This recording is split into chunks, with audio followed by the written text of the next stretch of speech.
Good morning, everyone.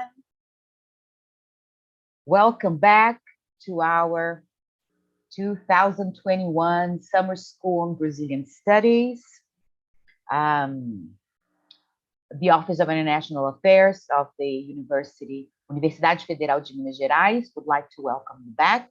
I do hope you had a wonderful weekend, and let's now approach our second and last week, and we're starting off pretty well with Professor Juliana Cesario, and we are going to be working on Brazilian law.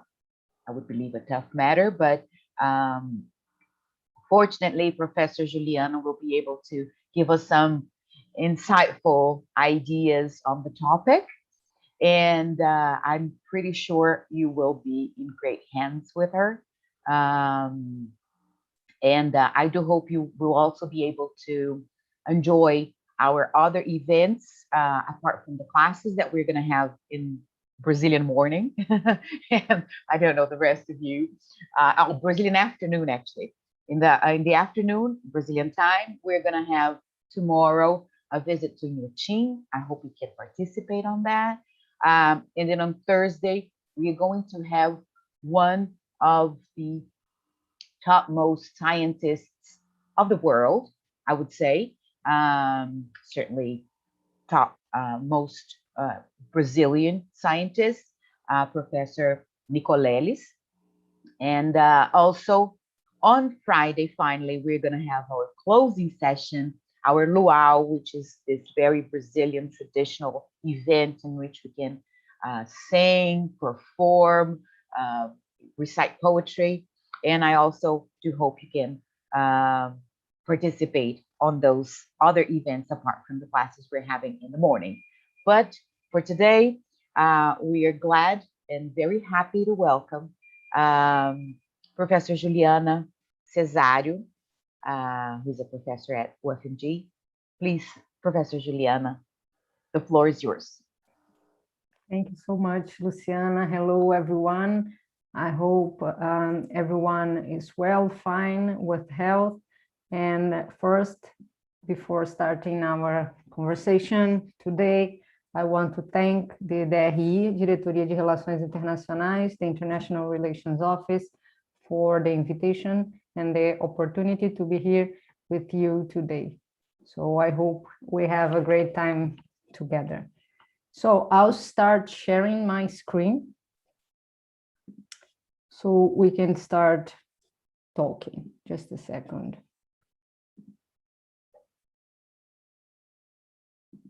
All right. You can see my screen, right? All right. So yes, perfect.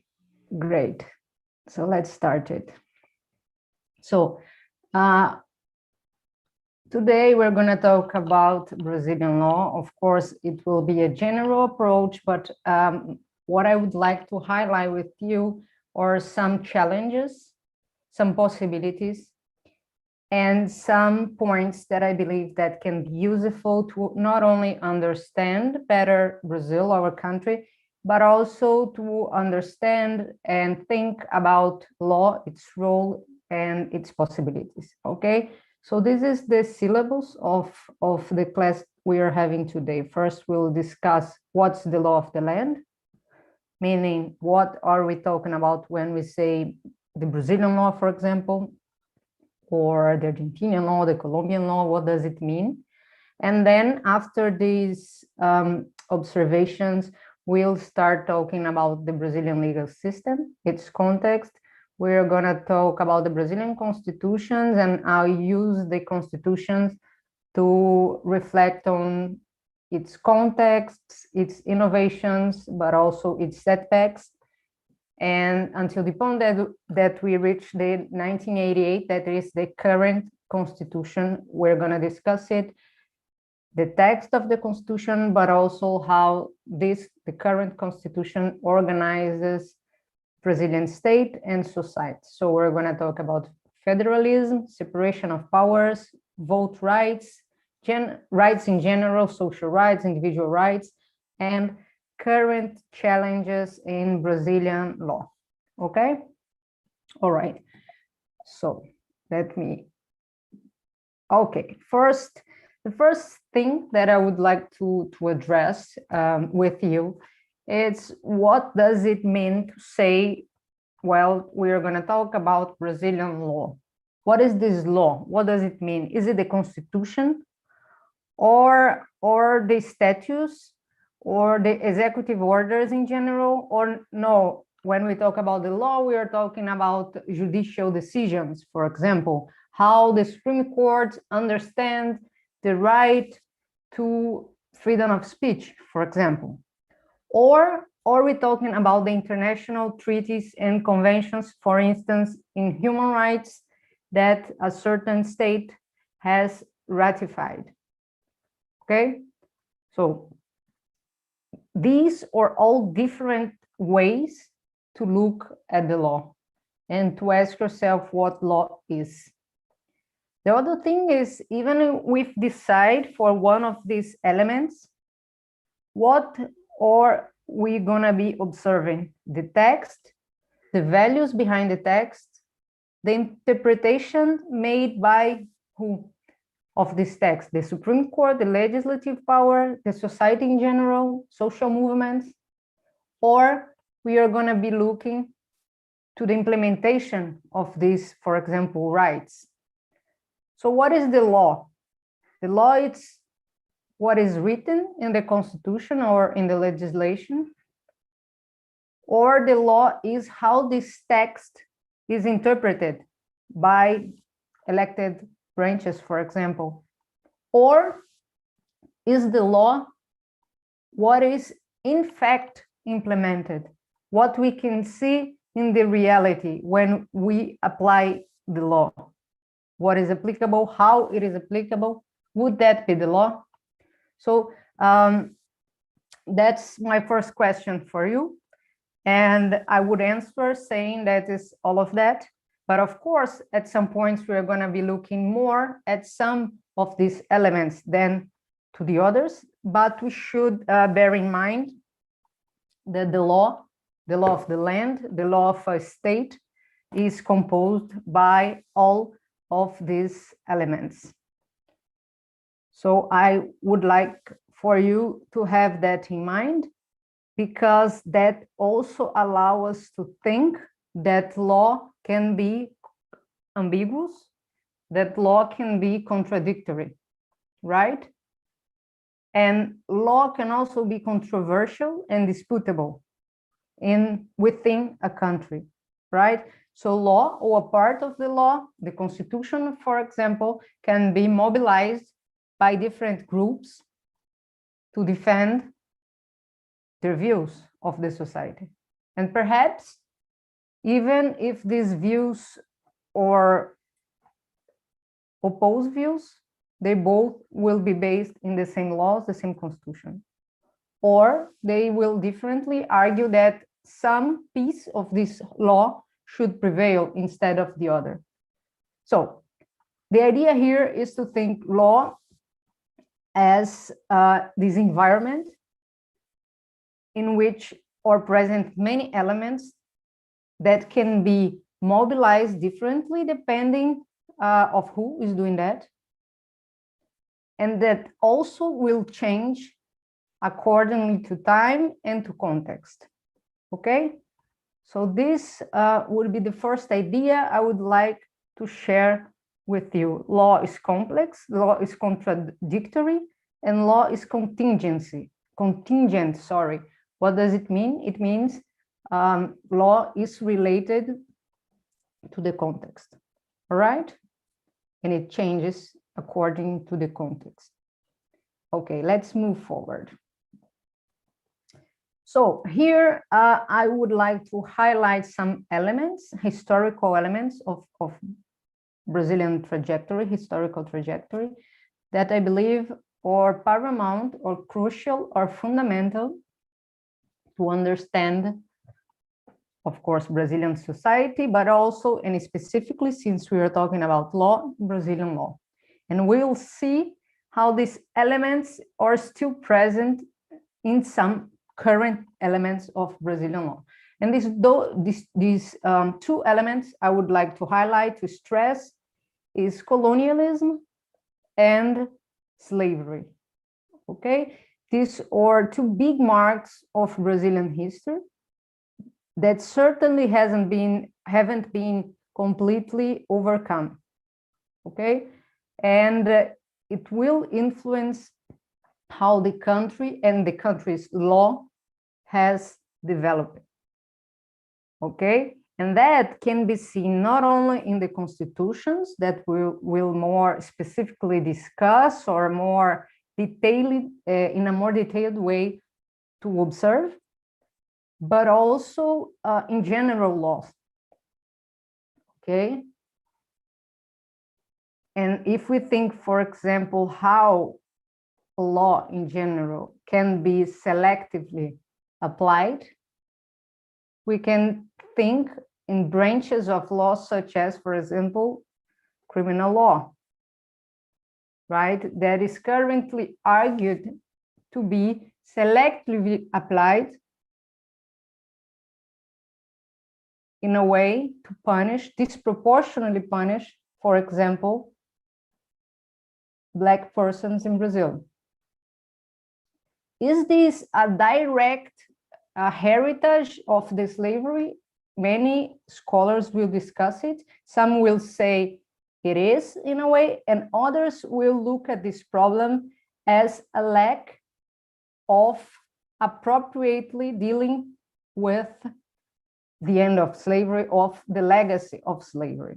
And we'll see how this is reflected in law. So the criminal law could be an example of part of this legacy, but we'll see how it is reflected in other branches of law.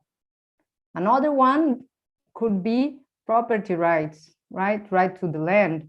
Brazil is considered the last country to abolish slavery in the West. If Brazil is part of the West is another discussion, but it has abolished slavery without securing any rights for these people that had been enslaved for so many years, without building a legal framework that could make these people have access to rights and to state in general. So these elements that are social political elements are directly connected to the law. And at the same time, the social reality is reflected in law. Law shapes the social reality. And that's a second thing that I would like to point out for you and to bring to our reflection. In what extent law is a mirror of the reality, it reflects the reality the way it is. In what extent the law is an antidote to this reality, right? That's an important question for us also to understand law, and in this case, not only Brazilian law, but law in general, right? Law is not the mere description of the reality. Otherwise, it wouldn't be necessary. If the reality works like that, you don't need norms to indicate how it should work. This should element, this normative element, is in the core of law. But at the same time, law cannot be only should, cannot only be rules how to behave, how things should be, without any connection to reality.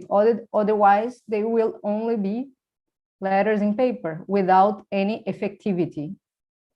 So this is an ancient question of law, but it will also be present in our reflections here, okay? So here is this not so beautiful timeline of Brazilian history, but there are some elements that I think that are important to be flagged, okay? As you can see, there are some dates in the timeline, some figures, some pictures, and also some flags below. I just included the flags because I think they give us an interesting idea of some elements of Brazilian history that also have to do with Brazilian law. The first flags in our left are flags that were in fact Portugal flags. The last two ones in this group are flags that were drawn when Brazil became a principality. So it already shows some elements related to the Brazilian existence as itself. But it's interesting to see that they are related to Portugal. They represent Portugal Kingdom. One of these is the fifth, is, for example, when Portugal was under Spain's domain. So it's all about Portugal, this beginning. Then we start to have in the following one that is blue, yellow, red, and has a crown on the top, is the flag of the United Kingdom of Portugal and Algarves. That is when the royal family came to Brazil fleeing from Napoleon in Europe, the Portuguese royal family, right? So that's interesting because, as I told you, colonialism is a mark of Brazilian history, but there is this weird or peculiar element that is the fact that Brazil at some point became the metropolis when the royal family came to Brazil fleeing from Napoleon, okay? And at this point, we started to have, for example, our first universities, because as colonies before, we didn't have access to that, okay? Another interesting point that is reflected in these flags, so the first one that is yellow and green is the flag of the independent Brazil, okay? But as you will notice, this flag contains a royal or an aristocratic element, that is this symbol in the middle. That's because Brazil became independent, but not a republic, right? Brazil became independent, but still a monarchy.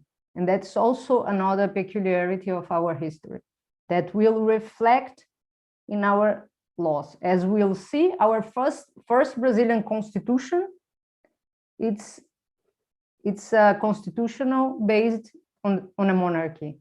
And this will be in the text of the constitution, okay? Then we have the republic in 1889, and we have this flag, interesting flag that was very brief,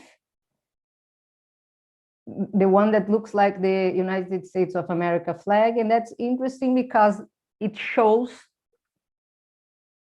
how the Brazilian Republic was very much inspired by the US Constitution, forms of government, separation of powers, and we will also see that in the first Republican Constitution of Brazil. So that's interesting to notice how these influences will be present in the social and political context, but also will be reflected in law, and vice versa. Law will also try to shape this reality according to its values, or the values that will be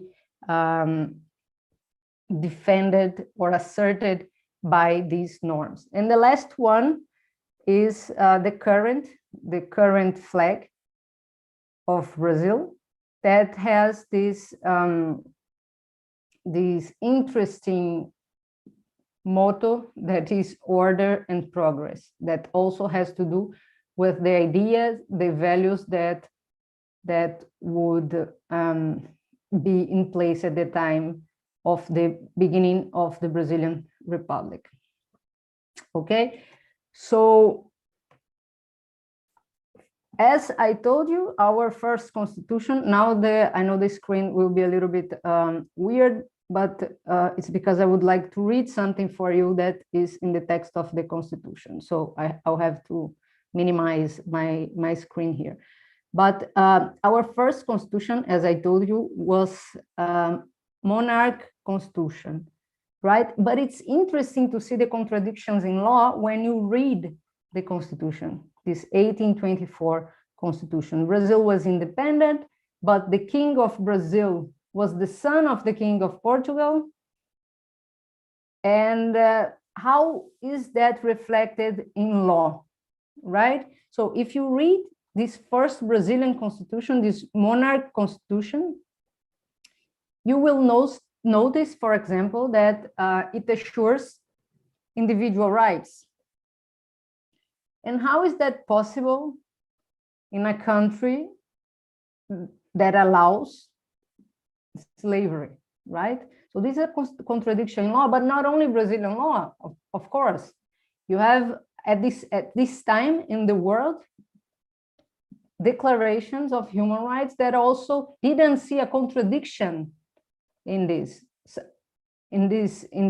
presence of individual rights, equal freedom, equal value of life, equal value of property, and slavery. All right, and many scholars will discuss that, how that was built, how this hierarchy between groups of human beings, some being humans and other not being considered human. So at that point, also slavery, also colonialism play a role, okay? Many scholars will argue that these institutions, colonialism, slavery, played a crucial role in allowing that these human rights that were taught at the time were applied only for some humans, the more humans, and the less humans wouldn't be subjects of rights, okay? Another element of this constitution at the vote, for example, was wealth-based vote. So if you were not rich enough, you couldn't vote. And that's interesting to think about the justifications for this kind of vote. They were justified by the argument that if you didn't have your own money, if you depended on, for example, a salary or a month payment, you would depend on someone. So you would not be free to make your decisions regarding to your political options, to the vote. And that same kind of argument was also used not to allow women to vote, because the argument will be, again, you are not free because you depend on someone, you depend on your husband, you don't have an autonomy, you don't have autonomy, you don't have a choice, the power of choice to choose, you're not free enough to exercise this kind of right. So that's interesting to think how this argument was used to block women and other people, poor people, illiterate people, to vote, okay? Our second constitution, so, is the first one of the Republic, 1891. It's a very liberal and, as I told you, very US-inspired constitution.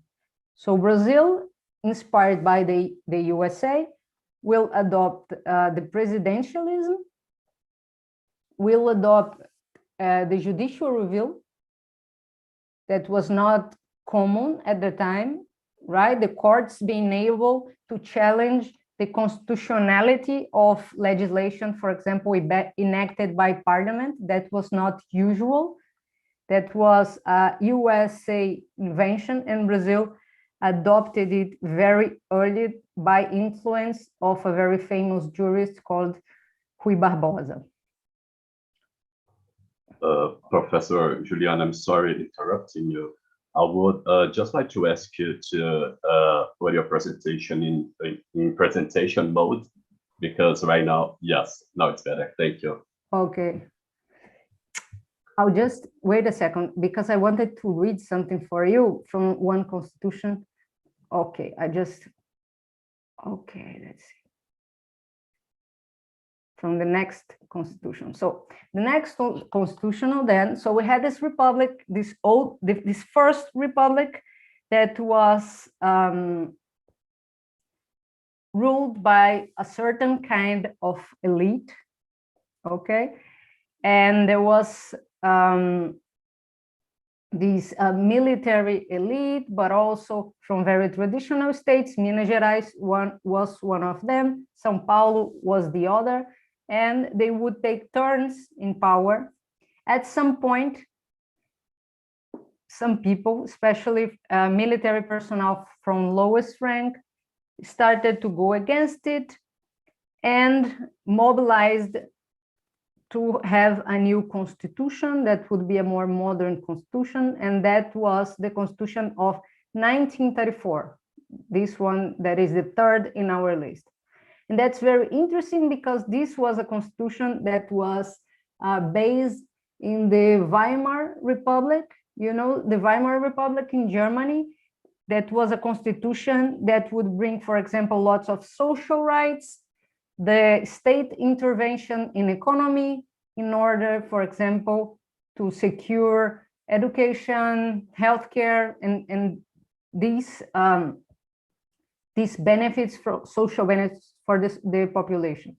But at the same time, and that's exactly what I was willing to read for you, was that, I'm sorry. At the same time, this Constitution 1934, despite being modern, despite being concerned with the well-being of the population, so to speak, it included, for example, the need to promote eugenic education. So this is another element for us to think in line with what I was saying in the beginning. The constitutions or products of their time. And in a way, they can try to be antidotes to the reality, to a given reality. But in another way, they are also mirrors of these realities. And this modern constitution, but also contradictory constitution, stayed in place for a very little time, because it was replaced 3 years later by the Estado Novo Constitution, that was the dictatorship led by Getúlio Vargas. And this was also a period full of contradictions. Some scholars will point out the fact that many social rights were guaranteed at this point, especially labor rights. But there was censorship, there was tortured prosecution from the considered enemies of the regime. And there was this ambiguity with this leader, this then president Getúlio Vargas, that at some point he would sympathize with the Nazism, and then in the end he would be aligned with the winners of the war. And in a way, this new environment of freedom and defeat of authoritarianism would make him have leave the position as the president, and a new constitution was enacted for a new period of redemocratization. So it started in 1946, a new period of redemocratization. We had a democracy, so to say, in the beginning of the republic, but there are many registers of fraud in the elections. So it was not considered a full democracy in the beginning. At this point, 1946, Brazil could expect a full democracy. So the constitution came with rights and democratic guarantees. One of the things that was included in this constitution that will be changed in the future was that the president and the vice president wouldn't be elected from the same party or from the same group necessarily. People would vote separately for the president and for the vice president. And then the story comes one president renounces, the other stays. There is an argument of communist, leftist threat. That was the same argument used by Getúlio Vargas. And then a military coup occurs in Brazil. And then we have our sixth constitution, that is the military dictatorship constitution of 1967. And this constitution will be reformed many times by the so-called institutional acts that will progressively restrict rights. For example, restricting the habeas corpus writ, establishing censorship, among many other measures.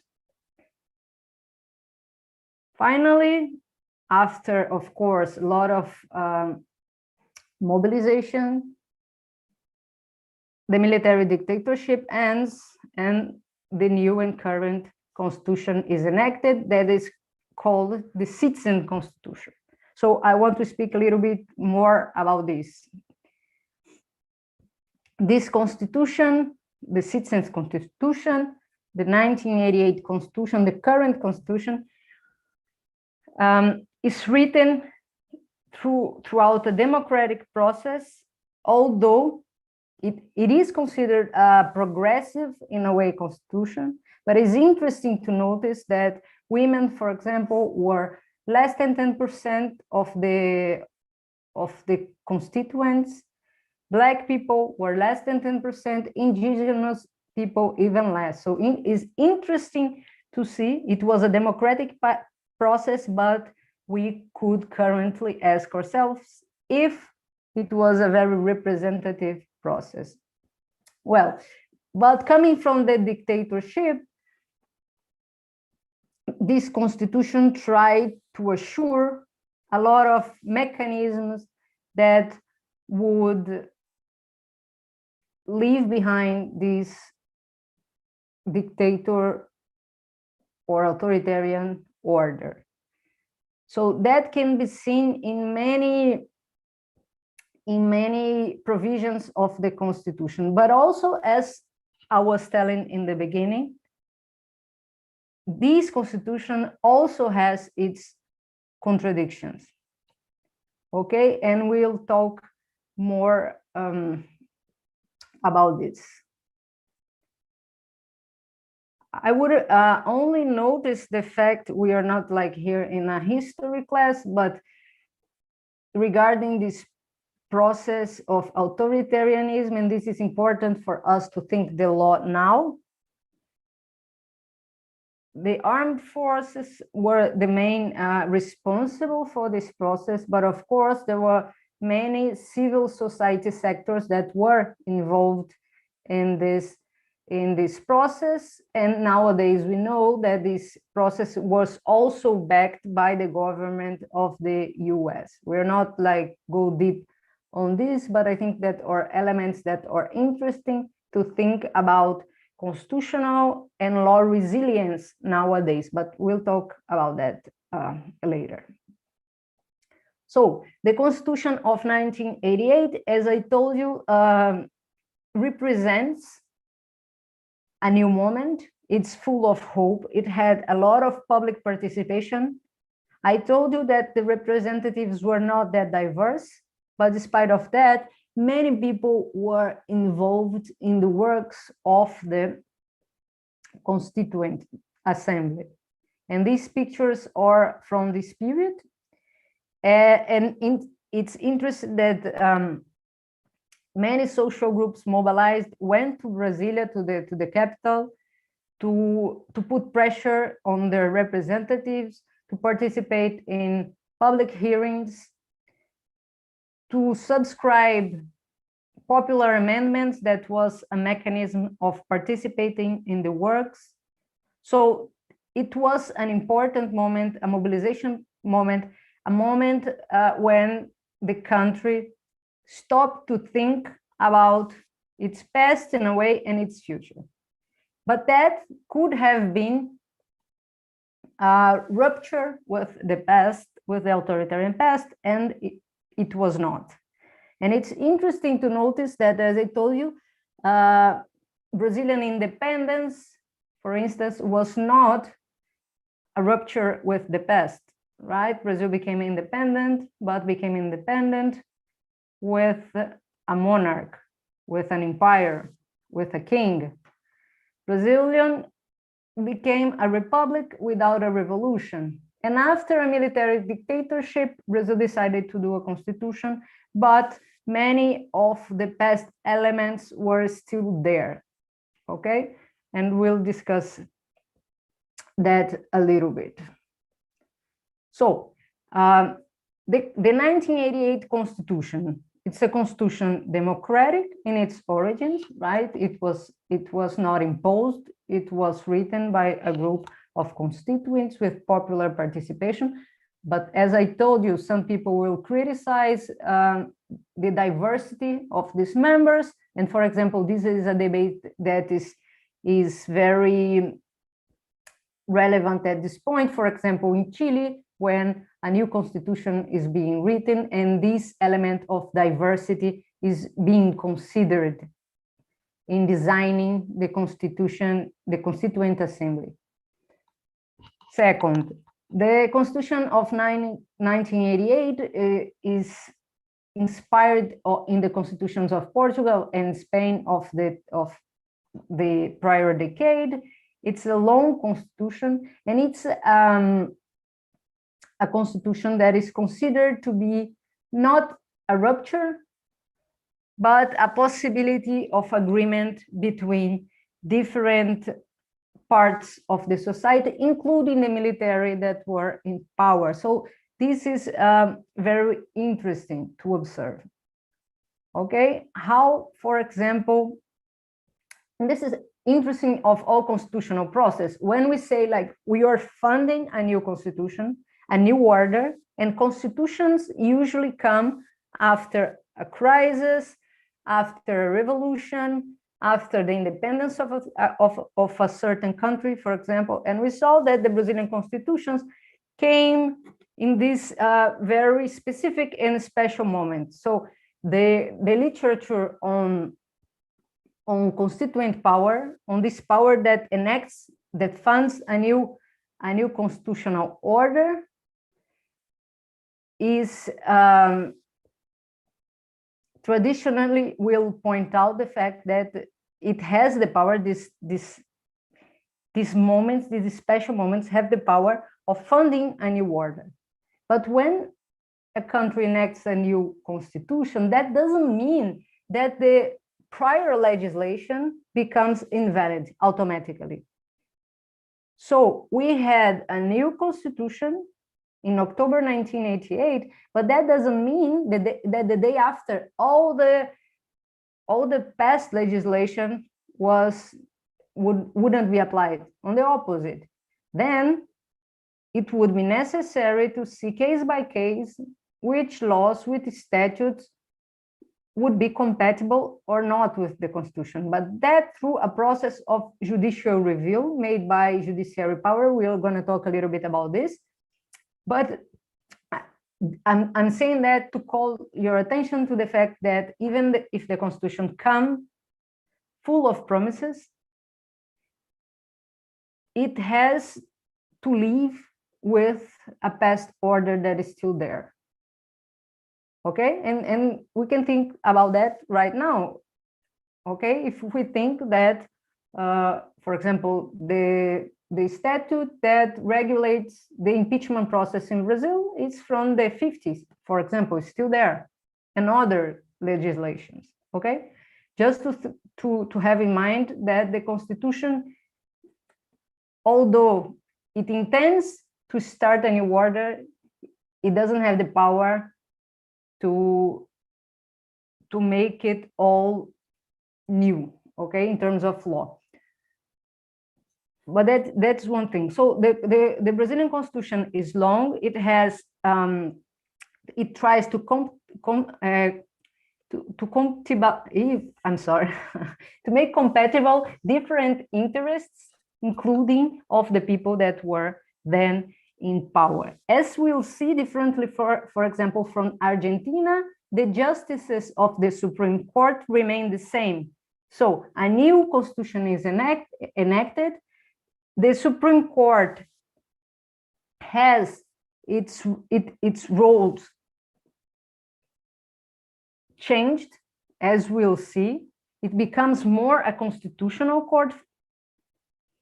This court will be crucial to evaluate the compatibility of the legislation with the new constitution, but this court is formed by people that were indicated by the prior regime. So it's interesting to see that, okay? So the Constitution of 1988, it brings lots of rights. It strengthens institutions that are responsible of making sure that these rights are really applicable in reality. So we have the public defenders, we have the role of the public ministry as the protector of diffuse and collective rights, for example.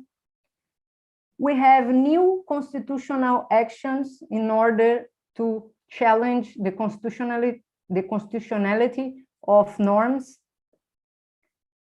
Many changes in the constitution, but at the same time, a present legacy of the past.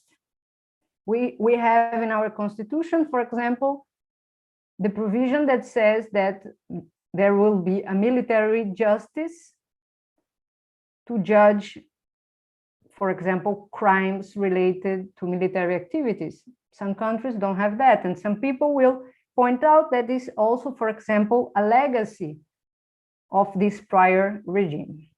Okay, talking about fundamental principles of the Constitution, the first article will call attention to the sovereignty, citizenship, the dignity of human person that will become a central aspect of Brazilian law, the social values of labor and free enterprise, and political pluralism. The Constitution nowadays has a little bit more than 30 years old, right? But it has been subject to many changes. We have now more than 100 amendments that have modified the text of the Constitution. At the same time, it has been 30 years and the Constitution is still there. So this is a question that is posed to us, that is, the Constitution is not the same, but it's still there. And one of the roles of a Constitution is to keep a certain social contract in a society, right? At 1988, the Brazilian society decided that these were the values that should be the most important in the legal order, and that would be the standards to evaluating the constitutionality of other law, right? And also that these values were so important that they would be much harder to change than ordinary legislation, okay? And that's a point that I want to stress here, that what makes a constitution is that the Constitution is higher in hierarchy compared to the other elements of a legal order, and also that the Constitution is harder to change. Otherwise, ordinary law, some statute, some legislation could change the Constitution, and that's not what occurs, okay? Different constitutions are different in that sense, in terms of what can be changed and how. But these ideas are in the base of the notion of rigidity, constitutional rigidity, and superior hierarchy, okay?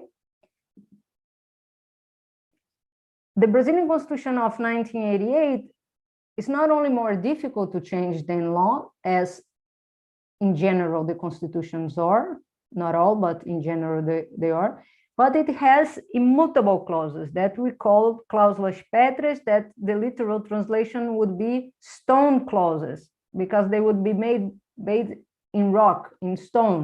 So they wouldn't be, they can't be changed, they are immutable, okay? The idea then is that some part of the Constitution can be changed. It's difficult, it's not that easy. There is a special procedure in the legislative power, but a small part of the Constitution can be changed, okay? And now the next slides are about these things, these important things that can't be changed. And I will talk a little bit more about each of them. That also helps us to see how the state, the Brazilian state, is structured, and what are the values that are considered more important, the most important in this legal order. So the first one is federalism. In the past, Brazil has been a unitary state. This kind of state, there is a hierarchy between local power and central power. In the federalist state, no, there is no hierarchy. So the governor is not the boss of the mayor, the president is not the boss of the mayor or the government, okay? And in Brazil, the municipalities, the cities, are also part of this federalism. So they have some kind of budgetary independence, administrative independence, okay? So in a way, the Brazilian state is decentralized. Of course, some scholars will call attention to the fact that, for example, compared to the USA, the Brazilian state is less decentralized. It's a federal state, but less decentralized than the USA, and some scholars will say it is because Brazil used to be a unitary country, a unitary state, and became a federalist state, and the USA, for example, was the opposite. It was a confederation that became a federal state, okay? But just a side note, it's interesting to see in those constitutions that I mentioned to you that the more authoritarian a constitution was, in Brazil at least, less federalist the country was, at least in practice. So the more authoritarian, the more centralized the country was in terms of this kind of division of power. With federalism, there will be a local legislative, a local executive that will take care of this, for example, local affairs. The other immutable clause of the Brazilian Constitution is the separation of power. So we have legislative, executive, and judiciary, and these pictures are the buildings where the federal ones are placed in Brasilia. And of course, there are many interesting questions about separation of power, especially regarding recent discussions such as the impeachment process. How political is the impeachment process? If the impeachment process is that political, then what is the difference from a presidential system to a parliamentary system? And these were discussions that were very present recently because we had the impeachment of the former president Dilma Rousseff, and some people are discussing right now the impeachment of President Bolsonaro. So these are important debates regarding separation of powers. Another interesting discussion related to this point is about judicialization of politics. That would be the interference of the unelected branches, the judiciary power, in politics or controversial or relevant decisions, for example, made by the elected branches. In the case, for instance, when judiciary power invalidates some legislation that was, for example, enacted by Congress. So this is also a very big debate and discussion that is very, very interesting and relevant in the current state of affairs. We can go deep on that afterwards if you have specific questions on this point. The third immutable clause is the vote with these characteristics that are there, okay? Direct, secret, universal, and periodic vote, noticing that vote in Brazil is mandatory, despite the fact that the sanctions for not voting are not very harsh. And some people will argue that because of that, the absentee rates are very high these past elections. But in any case, the vote, the way it's put there, direct, secret, universal, and periodic, is immutable clause of the Brazilian constitution, the current Brazilian constitution. As I told you, it was not like that in the past. For example, the universal vote had many restrictions due to gender-based, wealth-based rules that prevented people from voting. Now, the last immutable clause are the individual rights and guarantees. And I would like to highlight here the fact that when we say individual, it's not only the so-called first generation rights like freedom of religion, freedom of speech, freedom of association. It has been understood in Brazil and by the Supreme Court that the individual rights and guarantees that are immutable clauses under the Brazilian Constitution or every right in the Constitution, and there are many. There are social rights, including education, health, labor rights, political rights, rights of given collectivities such as indigenous groups, women, children, elderly,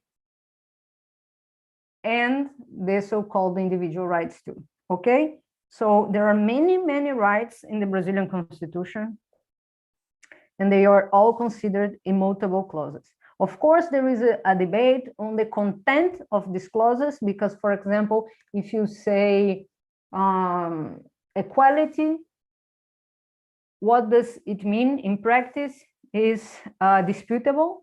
And there are many cases that will say that equality will lead to one result or to other result. And we had kind of a decade ago an important debate where when the Supreme Court recognized the constitutionality of affirmative actions in public universities.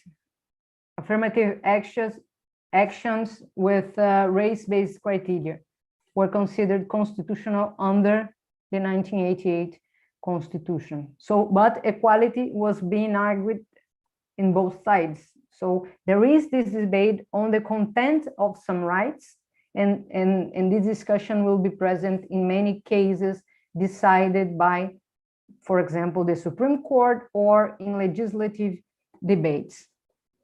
Before we end, I would like to go a little bit deeper in this point of individual rights and guarantees.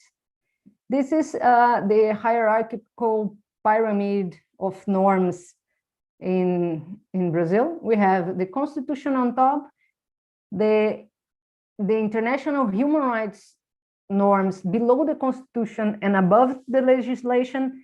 And this is interesting, okay, because in some legal orders, the international human rights norms are above the Constitution. That is not what happens in Brazil, at least how it is considered currently. It has been debate about that, but the Supreme Court in the past considered that all international treaties and conventions had the same hierarchy that legislation. Okay, but then it changed in a more inclusive and a more humanistic approach to the internal order. The Supreme Court decided to include or to consider the international human rights law in general above legislation below the Constitution. So we have constitutional, international human rights law, legislation in general, and legislation includes also the other international treaties and conventions that are not human rights treaties and conventions. Decrees, for example, issued by the executive power, and under the decrees, ordinances or resolutions or things like that that could be issued, for example, by a minister, for example, the Minister of Health, as we have been seeing during the COVID pandemic. But of course, as low as you get in this pyramid, you have more constraints. So the ordinance has to obey the decree, the legislation, the international human rights norms, and the Constitution. Okay? And everything under the Constitution must be compatible with the Constitution. Okay? And I just want to remind you to the fact that as we are in a federalist system, legislation will be, for example, federal legislation, state legislation, or municipal legislation, the same with decrees and ordinances. Okay? And also, I want to call attention to the fact that the states also have their own constitutions. Okay? But everybody is bound by the federal constitution, the 1988 Constitution. Okay? And who will evaluate the compatibility of all these norms with the Constitution, including norms from the past, including norms from the military dictatorship, including norms even from a more remote past? For example, we have the basic labor law was enacted during Getúlio Vargas' government, and also authoritarian, and in the very past, right? And parts of it are still working and were considered compatible with the Constitution. So who will do this process? Everybody. Okay, it's expected that the legislative power, when, for example, will enact legislation, will take into consideration the Constitution. And there is, like, in the Congress, there is, in each one of the chambers, we have a Congress with two chambers, a higher chamber and a lower chamber, a Senate and deputies chamber, and in which one of them there is a committee, a commission that will evaluate the compatibility of that bill, for example, with the Constitution. But, and also this is expected from the president, the government, the mayor, and there is a possibility of these chiefs of executive powers to veto parts of legislation before it is enacted. So it's also some kind of control over the compatibility of legislation in general and the Constitution. But if some legislation is enacted and someone claims that it's not compatible with the Constitution, what can be done? This can be presented to the Supreme Court. Okay, and the Supreme Court can declare this piece of legislation unconstitutional. Also, and that I would also like to call attention to that, as I told you in the beginning of our talk, since the first Republican Constitution, Brazil was very influenced by the US, and in the US, every judge can do judicial review to control this compatibility between legislation and Constitution. So it's the same in Brazil. Every judge can check this compatibility and apply in a given case, and in a given case say, well, this legislation isn't constitutional, I'm not applying it, okay? But when you take it to the Supreme Court, it has a erga omnes effect. So it is valid for everybody, including, for example, the executive power. And it's different from an ordinary judge that will make this decision only for that case. Okay. Now, so rights in general or part of the immutable clauses of the Brazilian Constitution. They should be protected by all the powers, executive, legislative, and judiciary, in all levels, municipal, state level, and federal level. And they are in the very core of the Brazilian Constitution of 1988, the Citizen Constitution, as I show you, includes in its very first provision the human dignity as a central value of the Constitution, okay? Despite that, we have been watching and witnessing relevant setbacks in terms of rights in general. And that is like my final consideration. And I would like to hear your thoughts on that. How law, and that was what we were talking in the beginning, right? Law can't change the reality if it doesn't have any connection to this reality. At the same time, it won't be the mirror of a given reality. There is this weird balance between mirror and antidote. And how should that work in a context in which rights are being threatened in a daily basis? Okay, this charter, this graphic that I showed you, is it shows the rise of food insecurity in Brazil. According to some studies, one produced by the Humboldt University in Germany with the UFMG, says that half of the population, the Brazilian population, currently lives under food insecurity. Severe or light, but some kind of food insecurity, not knowing if they're going to be able to eat the day after, okay? But food insecurity is not the only problem that we have now. We have been witnessing restrictions to freedom of speech. So people that have been making criticism to the government are being prosecuted. We have been seeing setbacks in terms of women's, for instance, sexual and reproductive rights. We had a recent case of a girl, super young girl, that got pregnant due to rape by her uncle during many years. She had the right to have a legal abortion because rape is one of the few exceptions that allow abortion in Brazil. And many barriers were imposed for her to have access to this right that she has, with participation of federal government, with the so-called Ministry of Women. And she had to fly to another state to obtain this abortion. And just after this case, a Ministry of Health ordinance was approved restricting the access to abortion in cases of rape, despite the law, despite the Constitution. Another aspect that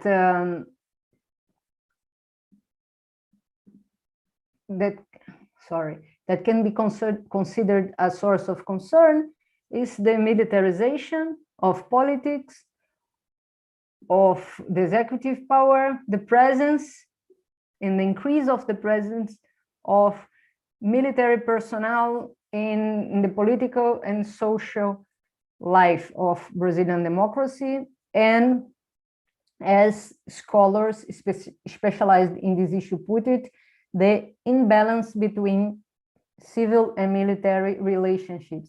And this is even of more concern since, as we saw, the current legal order came out after a period of civil military dictatorship in Brazil. So these are current threats to the Brazilian democracy, to the Brazilian constitutional and legal order. And it is important to think in a context like this, and this is not exclusive from Brazil. We have been witnessing this in many other countries, right? The so-called some people will call it democratic decay, illiberalization, autocratization. It changes according to the given reality, right? But some elements of this authoritarianism can be observed in these aspects. And here I'm just like pointing out some of them. Another very important field of concern is the environment, as you are probably following. And there you can see the rates of deforestation in the Amazon in the past years. As you can see, it's exponentially growing and increasing. And this is also another area of concern. So the Constitution, the 1988 Constitution is there. It has a lot of rights, but how these rights can be protected. And here it's a proposal for us to think together, right? We have been witnessing also the COVID epidemic and how branches of government are dealing or not dealing with it. And we have seen, for example, the Supreme Court issuing decisions that would go against the federal government in order to protect federalism, right to health, and etc. So, but we like all these powers, they are subject to criticisms. They interact with each other, and this is good. And the disagreement is not necessarily bad, right? It's part of a democracy. But how can we think in a constitutional resilience in a context like that? Okay, and especially how can we think in this, as I said in the beginning of our talk, this contextualized, contingent, complex, and contradictory law? How can we see all that in a specific context like this, in which very clear threats to the very core and fundamental principles of the Constitution are at stake? So that would be my considerations. Thank you so much. That was excellent, Professor. Very insightful thoughts on our on such a complicated topic, right? And complex topic, which is law studies in Brazil. But we have many questions, and I hope we'll be able to address them. If not, I think Jessica is going to leave you the email so you can maybe reach Professor Juliana if we don't have time for all of them. But let's hope. Okay. So the first question we have here is from Gabriele. Gabriele is from UFMG, and let's see what she says. Just one. Oh, sorry, Mr.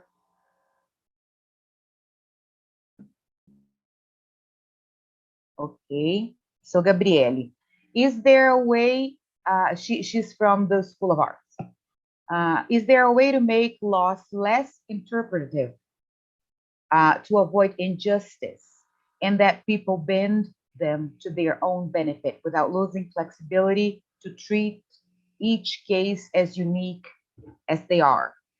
And together with a question from Gabriele, I would like to ask you, why do judges, for example, despite the law being described as being such and such, a judge can come and decide otherwise? I mean, why does that happen in Brazil?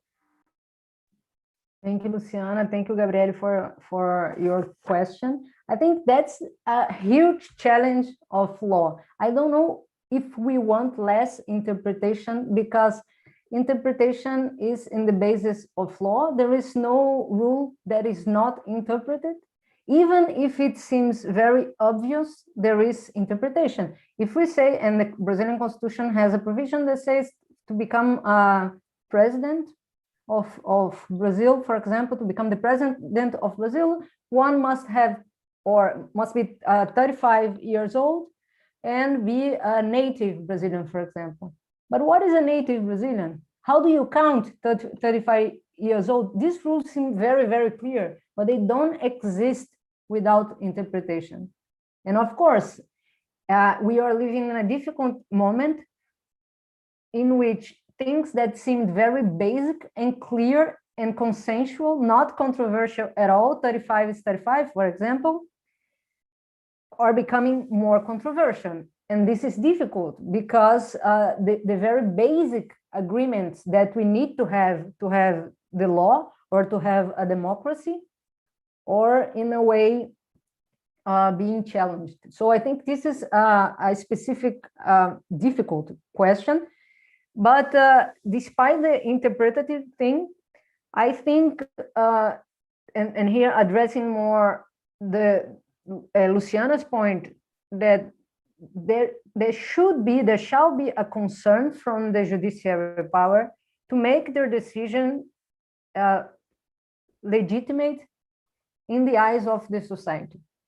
So of course, it's weird. It feels uncomfortable when we feel that a judge or a court is issuing a decision due to the very specific context without explaining clearly why this decision is being given, and for example, why this decision is different from a decision that was issued 1 year ago or something like that. So I think we are also living that is a certain crisis of legitimacy of judiciary power and judiciary decisions. But I don't think that necessarily has to do with interpretation, but I think it has to do, for example, with a justification.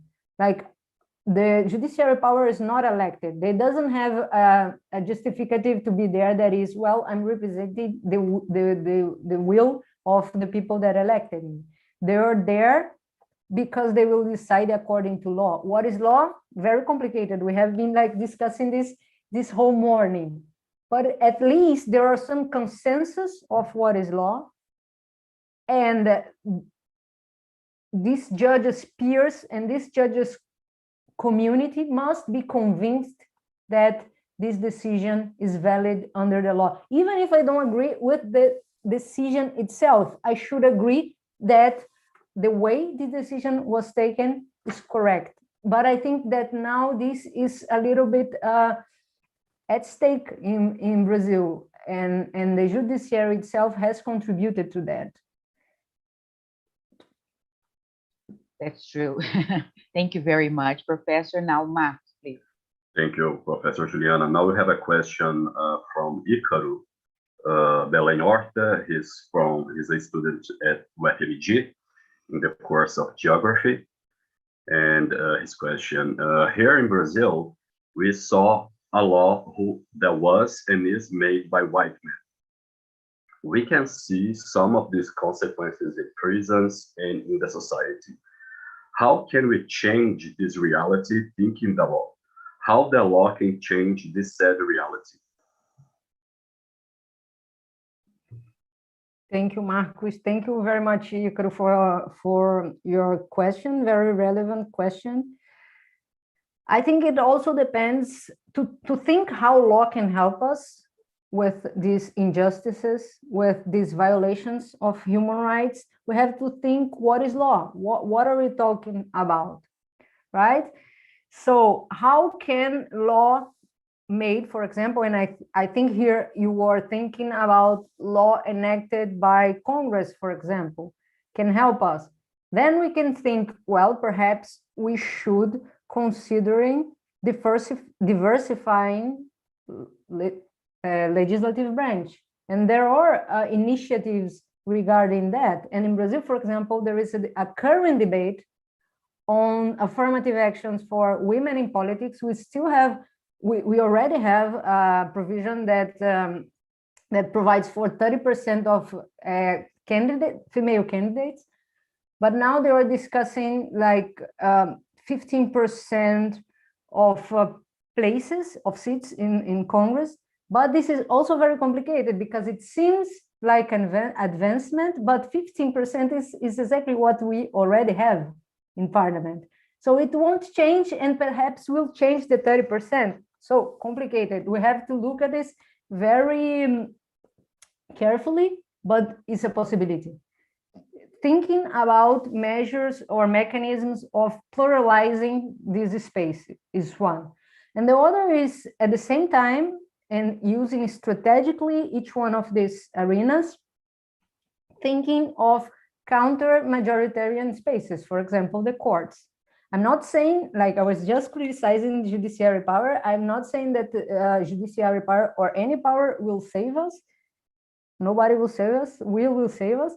But sometimes judiciary power can be of much help in these cases. For example, in cases, as you mentioned, the prison situations, right? Because in this point is interesting because it's also in the intersection between fundamental rights and democracy. Because if you are in jail in Brazil, if you have a sentence, a final sentence, when you cannot appeal anymore, you don't vote anymore, right? While you are during this time that you are paying, I don't know how to, now I don't, you get what I'm saying, right? You are condemned, you can't appeal anymore, and then you are in jail, for example, you can't vote. You have your political rights suspended.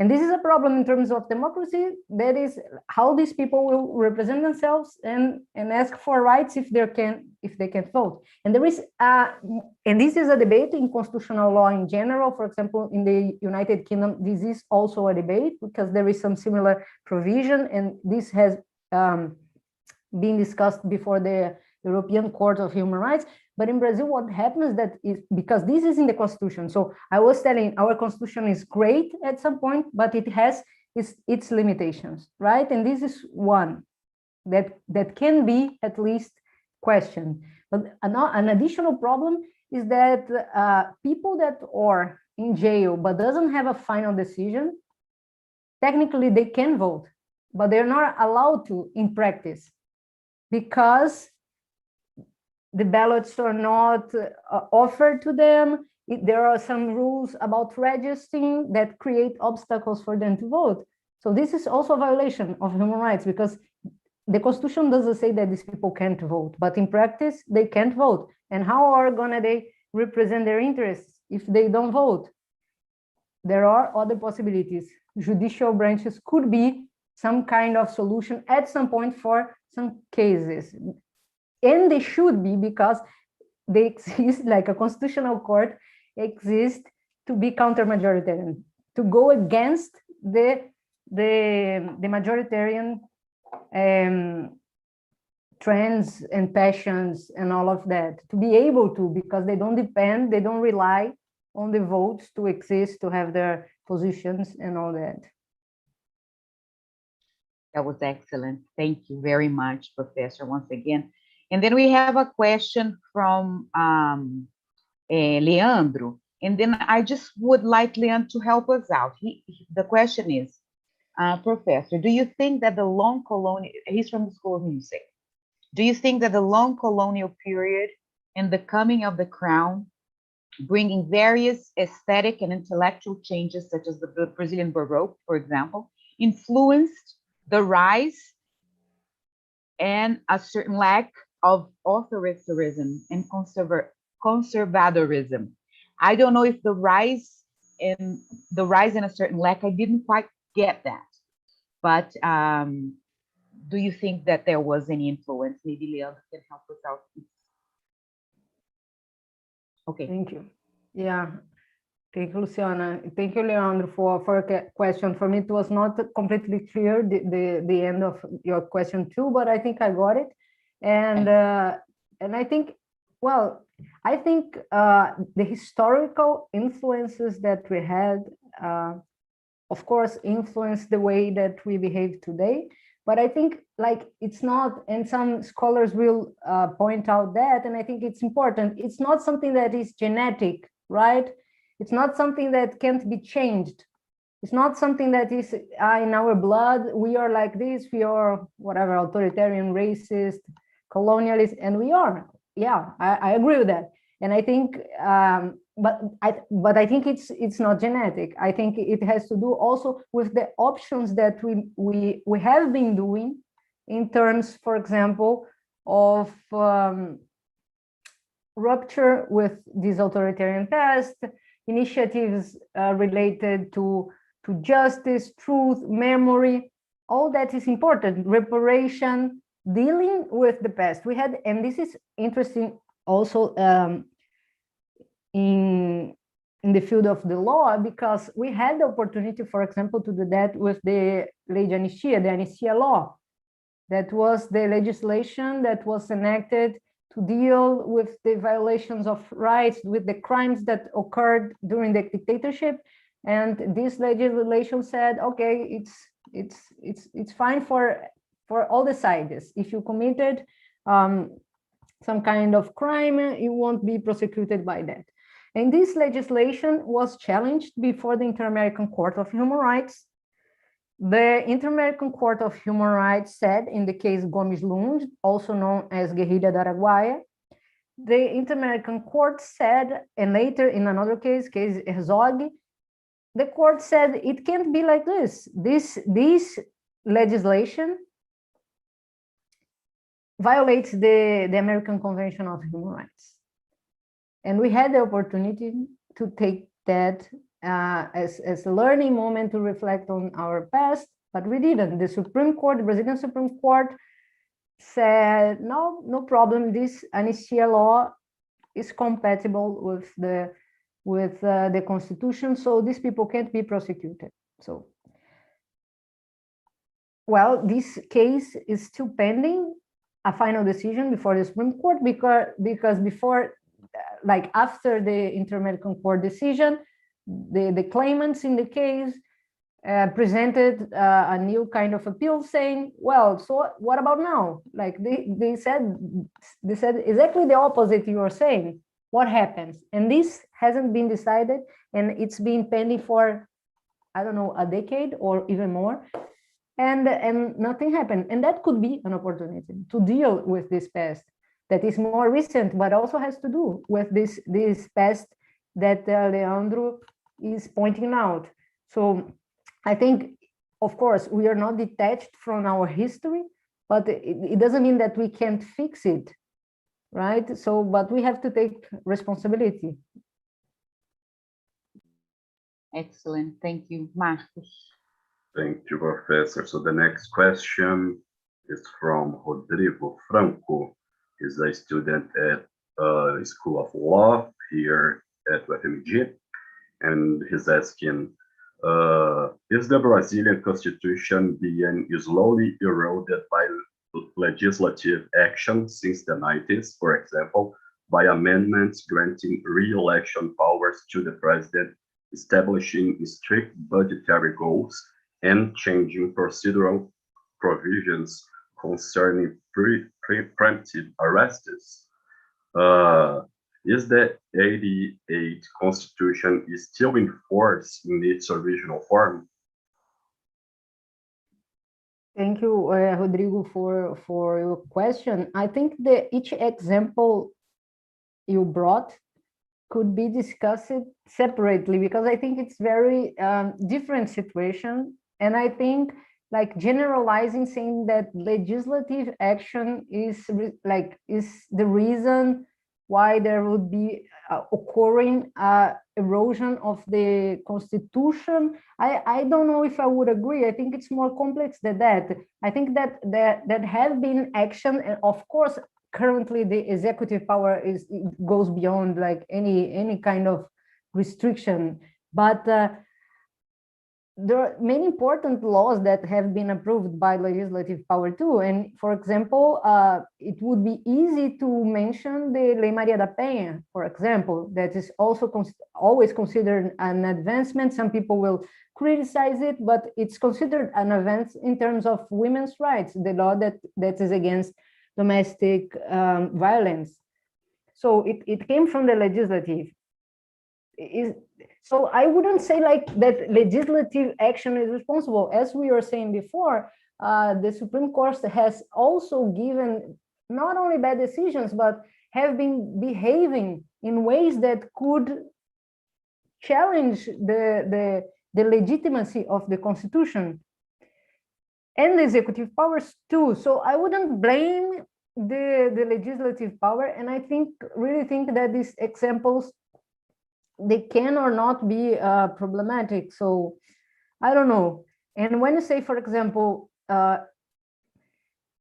the 1988 Constitution still in force in its original form? I think there is a thing that is important, that is in the background of your question, that is a prior question, that is, should constitutions be immutable? Because if they are immutable, if they are like just the original one, they became void. They became old, and they don't connect with the reality anymore. Especially a constitution like ours that is very detailed.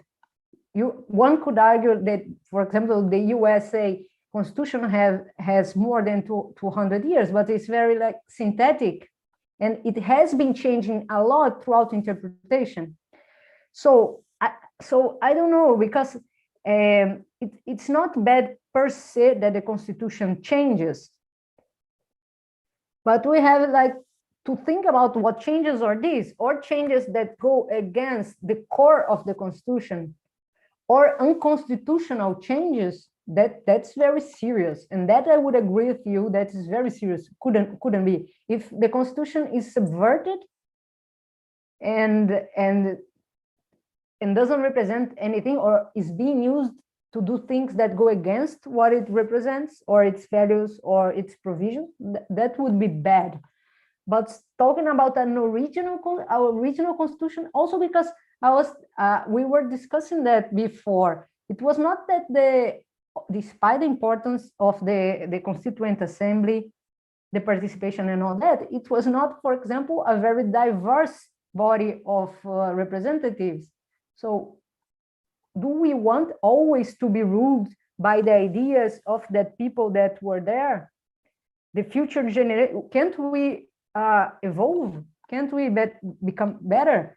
For one example, the gay marriage was discussed during the works of the Constituent Assembly in 1987-88, and it was denied. It was denied. We don't want that in the Constitution. And fortunately, through interpretation, through the Supreme Court, it has been decided that yes, the values of the Brazilian Constitution, including equality, including liberty, including non-discrimination, encompass and actually make mandatory the recognition of this kind of same-sex unions or marriages. So if we would be stuck in the so-called original Constitution, we wouldn't have that. And also, it's even harder to say what the original Constitution was, because it's a plural body, because it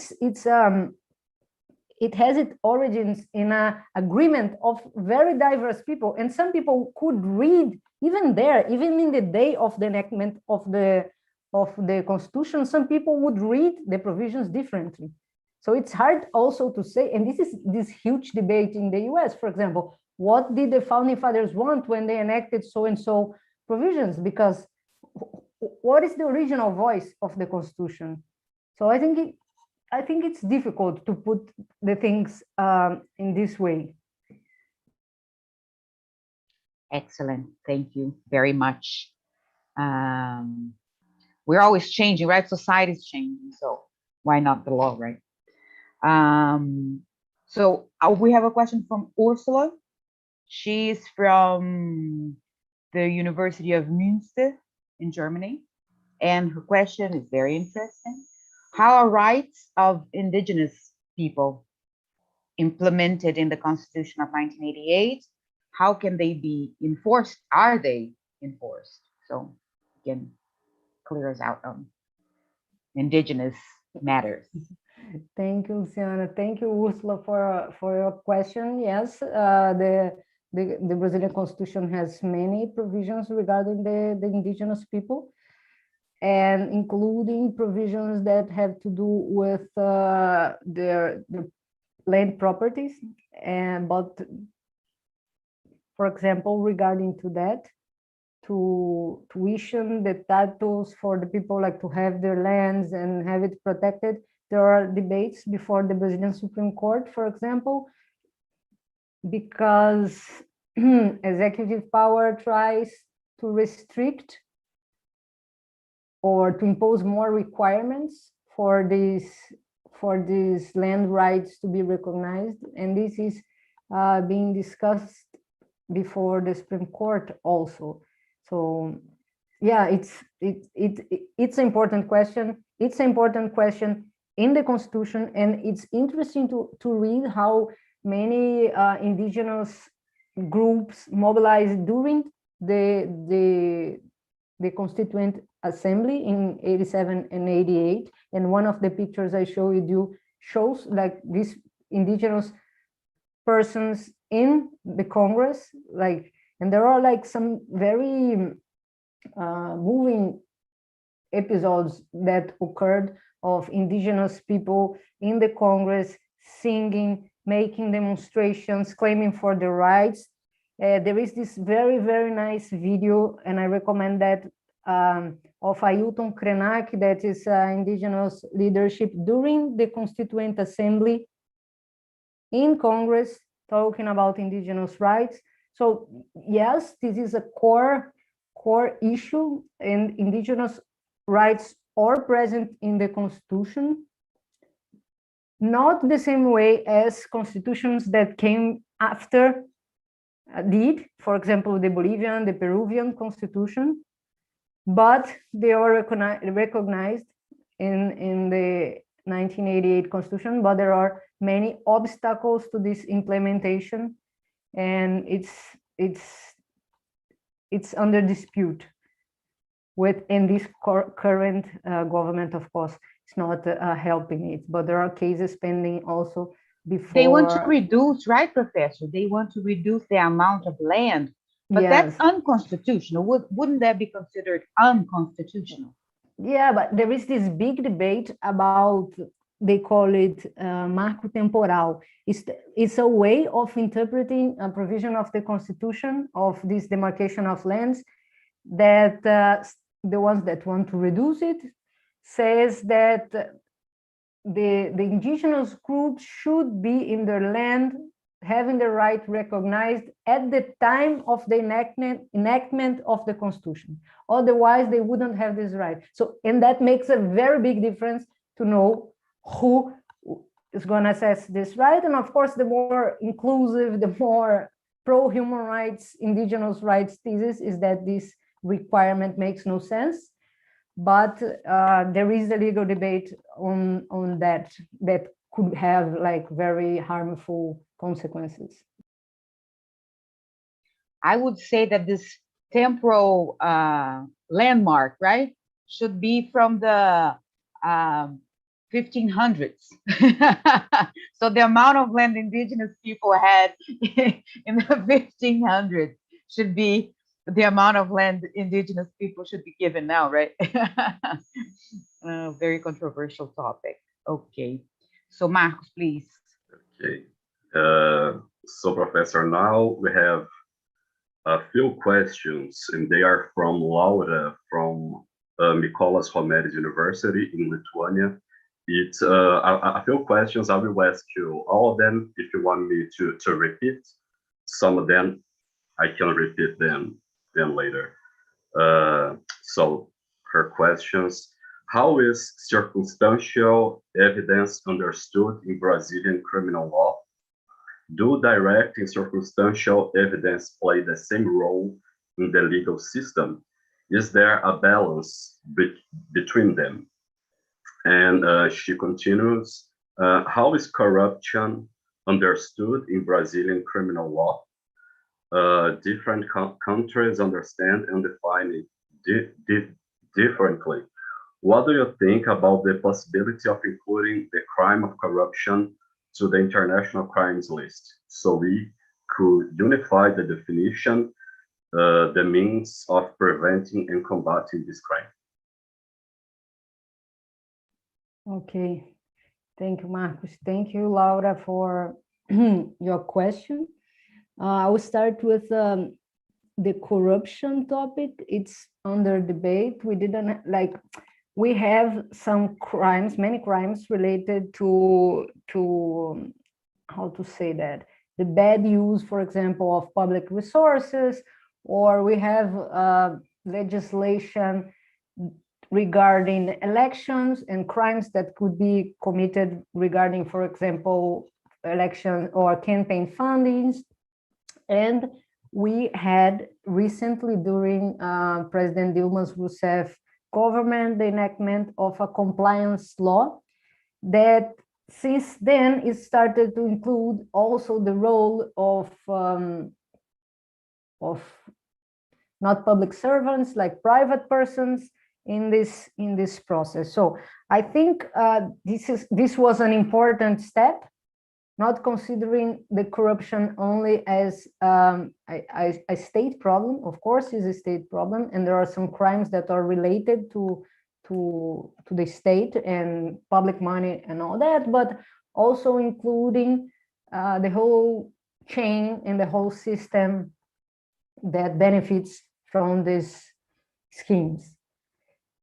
That said, I'm not criminal law or penal law specialist, but that said, it's been a topic that has been of much relevance in Brazil, and I think in many countries also, and it has been debated by the Supreme Court. We don't have this crime corruption.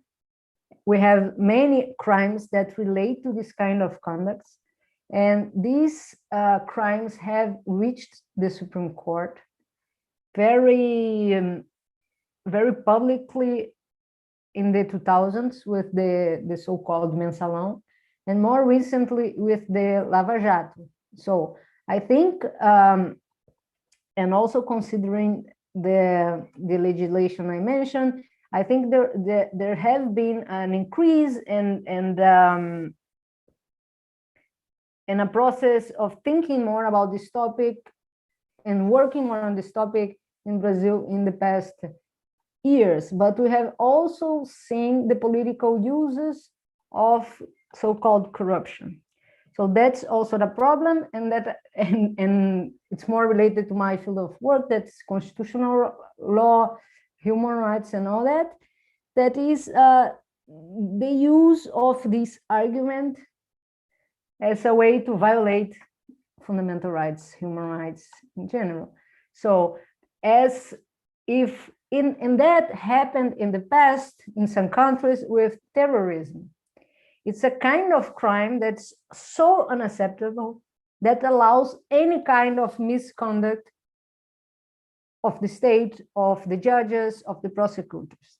So that's like looking to the problem through the human rights lens.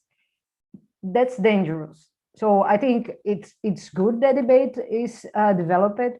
It's good. The problem, of course, is very serious, but we have to be careful with these so consensual crimes, because there are guarantees that should be guaranteed for everyone. And of course, as any crime could be politically used, that's why we have some guarantees related, for example, to due process and all that. So yes, I think Brazil has developed this debate, but with good things happen, with bad things happen, and I hope we learn from that, even from the abuses that we have seen recently in this field. So I think that would be the situation now, but I'm not aware of these debates on the international level. I tend to think that as much more debate, better, so people can discuss and deepen these topics, but calling attention to this risk. As corruption is considered a bad thing, as it is, it can become an alibi to rights violation, and that's very dangerous. Excellent, Professor. Thank you very much for your question.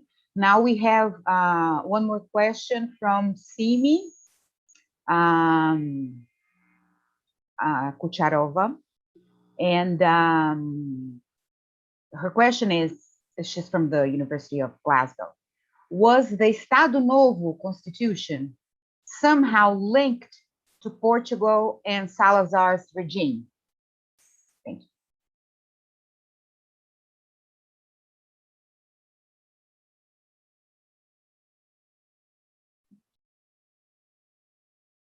Thank you, Luciana. Thank you, Simi. Thank you for your question. So the Estado Novo Constitution was developed in this atmosphere of authoritarianism of the 30s, the 40s, and that time. So I don't know any study about direct influence of one in the other. But if you read the provisions that include, for example, that penalty, censorship, the strike prohibition, you can see similarities. In fact, I recall now that I have already read some commentators talking about the inspiration of Salazar's constitution, Portugal's constitution from the 1937, and also of the then Polish constitution that also would have influenced the 1937 constitution. So I think, like, if you are interested in that, it would be something interesting to go further and deeper. But yes, I recall now that yes, commentators call attention to this fact. I don't know about yeah, you mentioned Salazar, right? I'm rereading the question. Yeah, so in that case, yes. I don't know at what extent, but we can see the similarities in the provisions or of this authoritarian environment that existed at that point, and in a way they communicated with each other.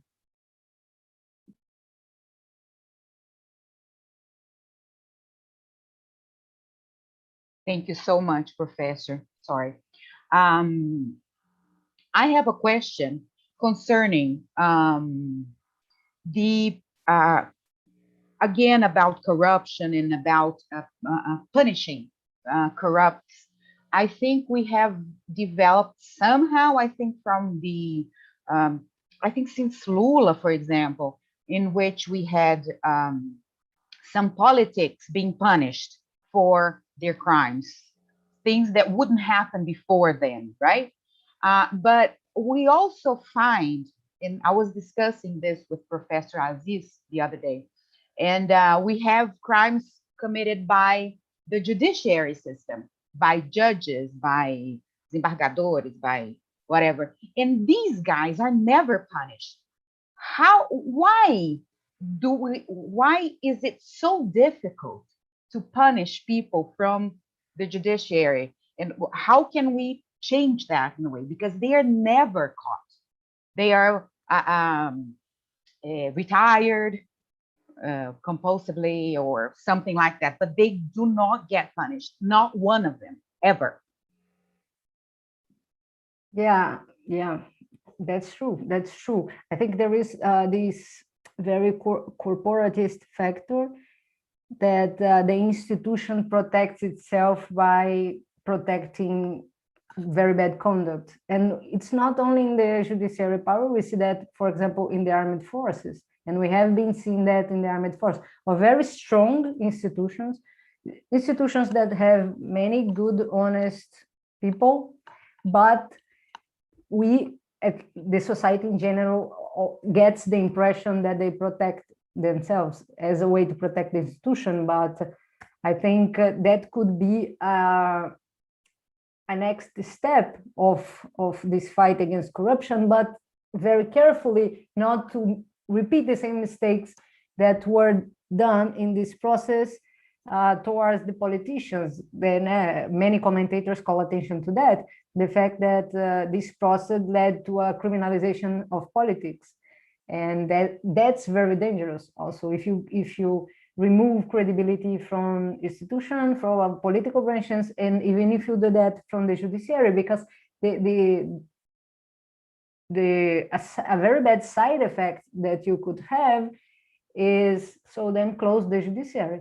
They are corrupt, they make a lot of money, because this is also a general complaint in the population, the salaries are high, this kind of things.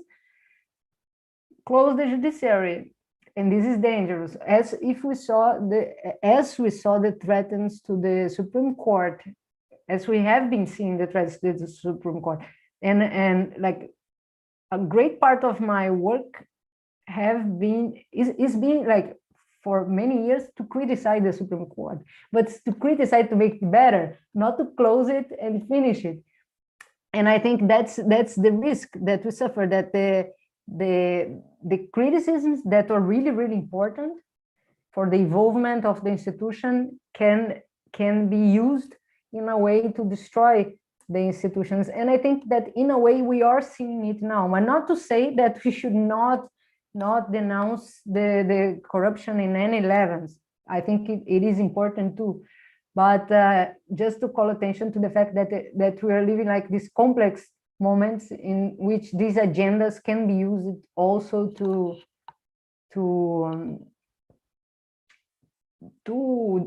erode human rights or rights in general, protections, guarantees, and all that. So it's complicated, but yes, it's important. And I think, like as we were talking before, there are ways of the judiciary power protecting itself that are not this one.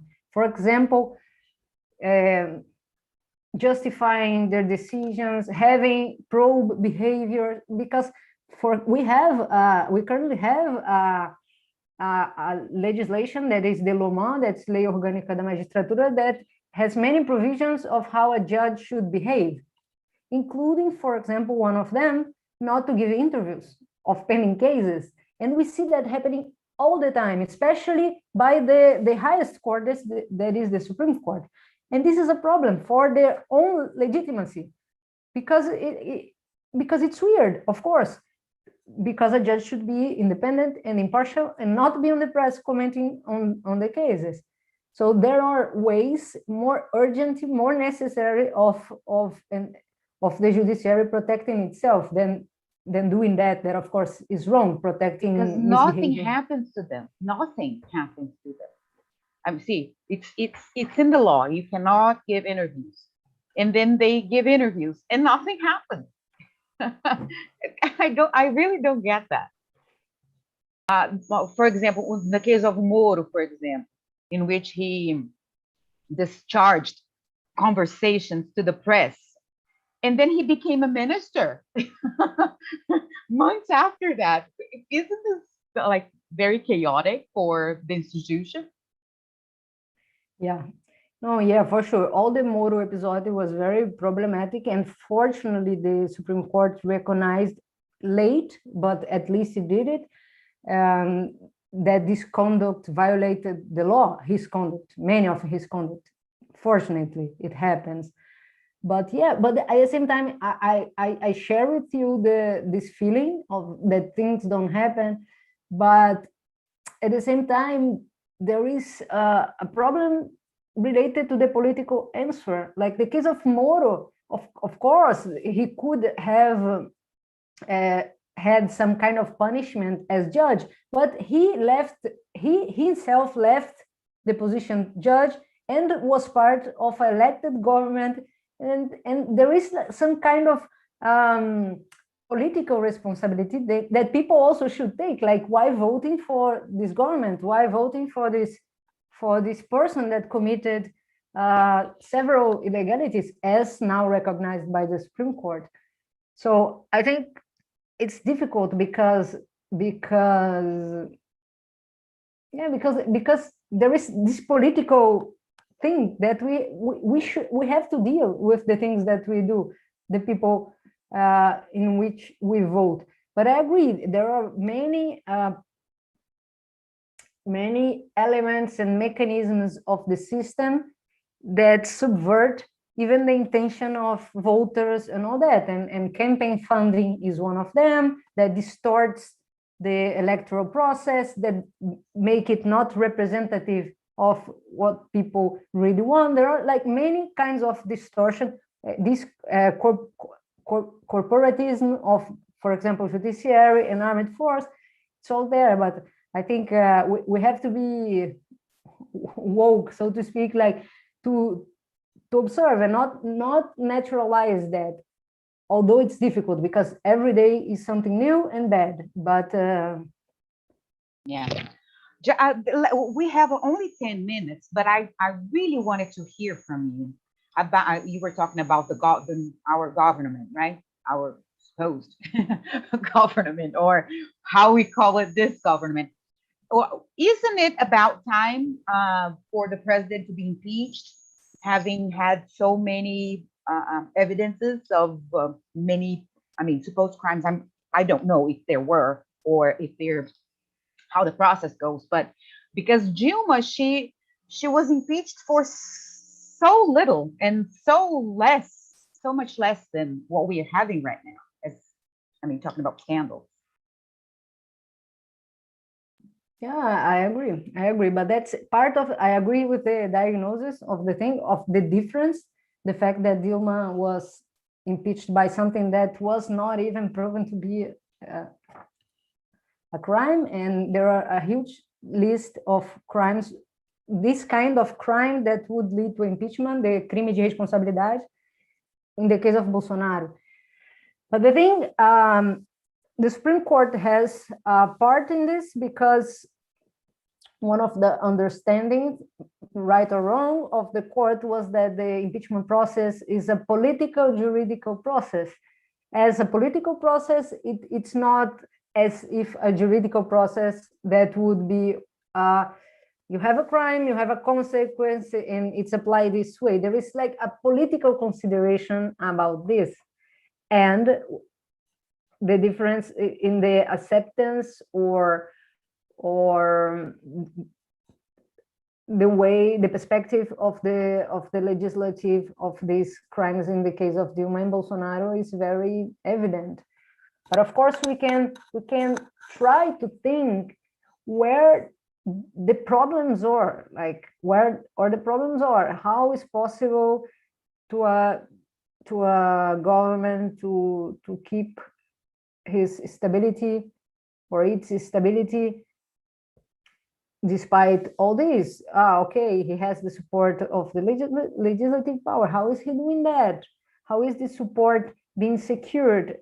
It's hard because we have this problem with the impeachment, and we have the problem with the other crimes that are not the ones for impeachment, that you have the general prosecutor that is the only one that could move forward with these cases, and he's waiting to be reconducted to the case, and the person on who he depends is the president itself. So he won't do anything against the president because of now. So we are in this deadlock because the system is designed in a way that gives us no exit. And I think this government makes that very clear, that there are problems that the system, the way it is designed, organized, established, is not coherent, doesn't correspond to the people's wishes now, because in the past I think it did, because this government was elected with the majority of the votes. But I think what we are sharing, the feeling that we're sharing, is the lack of responsibility. It's like the branches are not being capable of, or capable / willing to make the president responsible for its act. But we don't know yet what is gonna, I know it's long time overdue. He has been committing this crime since day one, since before he was in office, the crime de responsabilidade. But let's see what happens. Let's see what happens. I still have hope that, again, it's overdue, but I still have hope that people mobilization will be able to oppose this.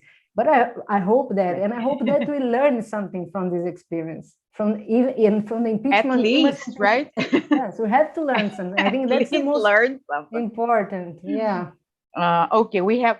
We still have 4 minutes, so if you can answer this question from Jessica, and the question is, Professor, could you talk a little bit more about how law was used to encourage or not the COVID prevention in Brazil? And does the law field have some kind of compromise with other sciences? And yeah, that's basically it. That's very interesting question.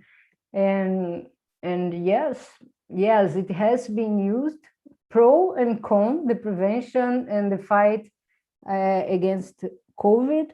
But I think despite the government, we had an interesting outcome, because I'll share with you, I had a concern in the beginning of the pandemics that the pandemics would be used as an excuse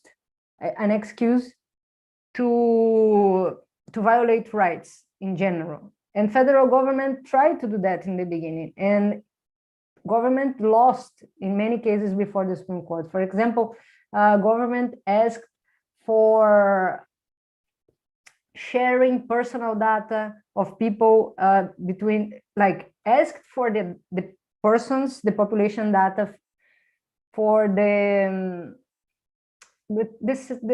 cell phone companies and all that, and the Supreme Court said no, this is not possible. The government said it would not obey anymore the Lei de Acesso à Informação, that is the legislation that provides that government should give information about its affairs. And the Supreme Court said, no, you can do that. It's not because of the pandemic that you will disrespect the legislation on that. So I think that was a first thing that I consider, that we are like talking about the problems of judiciary and all that. And I think that was very, very important. The Supreme Court didn't let government do whatever it wanted during the COVID, even non-related to COVID stuff. So I think that's important. And related to COVID, also the Supreme Court had a very important role deciding, expressly considering science in many cases.